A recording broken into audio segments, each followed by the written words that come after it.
Good morning नमस्ते welcome to my channel. म चाहिँ अहिले मर्निङ वाक जाँदैछु ड्युटी सकेर।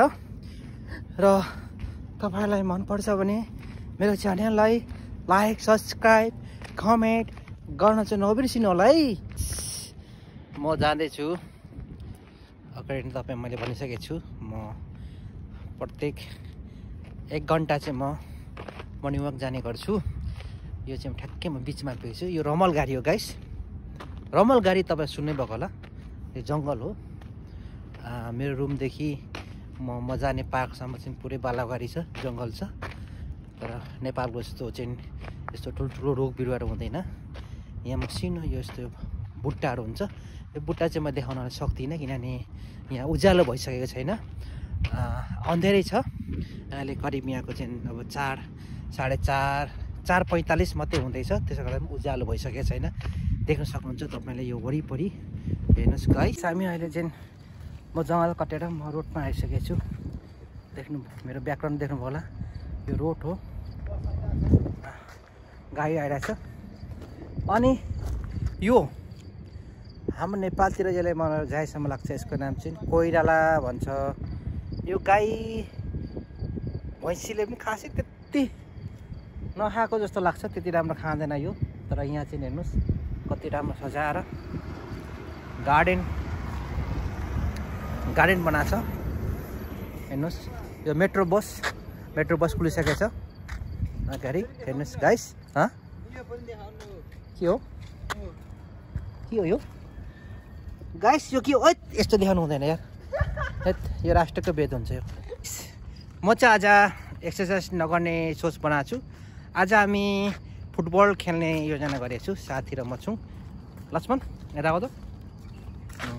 आज हामी हामी दुईजना मात्रै छौँ। आज हाम्रो गुड मर्निङ साथीहरू पनि छैनन्। आज हामी बिहान छन्। साथीहरू चाहिँ अहिले आउँदैन, आए सबै ग्राउन्डमै आउँछन् खेल्न।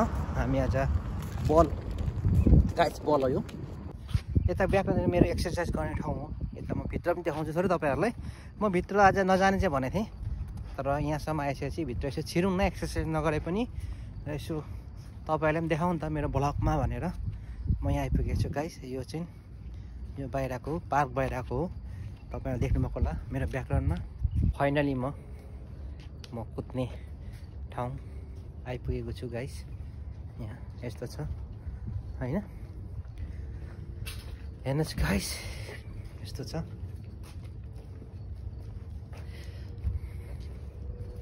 यो चाहिँ म डेली 4 रन कुदेर रनिङ गरेर मेरो यसो शरीरलाई तन्काउने झुन्डिने ठाउँ हो यो। मङ्की बार गाइस देख्नुभएको छ होला तपाईँहरूले।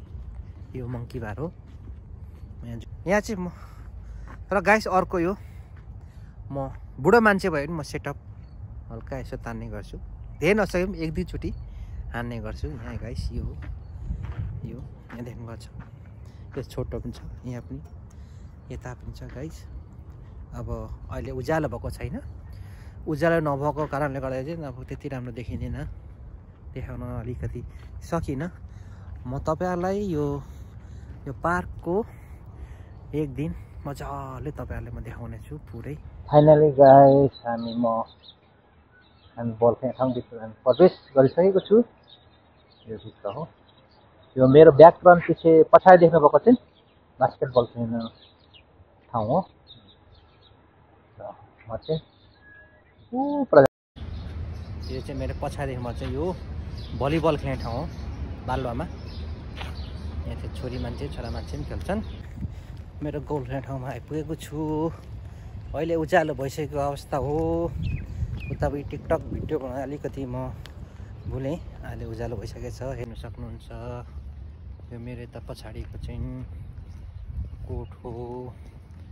यहाँ चाहिँ ट्रेनिङ सेन्टर हो, ट्रेनिङ हुन्छ। यो भित्र चाहिँ बच्चाहरूको ठुलो क्लबको भित्र ट्रेनिङ हुन्छ होइन। यो भित्र हामी चाहिँ खेल्न पाइँदैन होइन। हामी खेल्ने ठाउँ चाहिँ यहाँ हो, यो हो गाइस।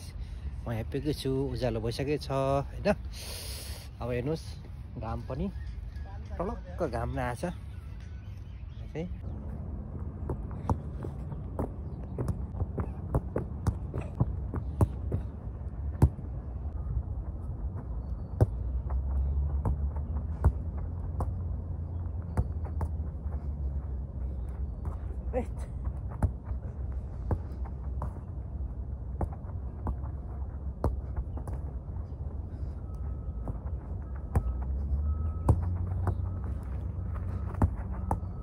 तपाईँले त हाल्नु म यतै छोडिदिन्छु।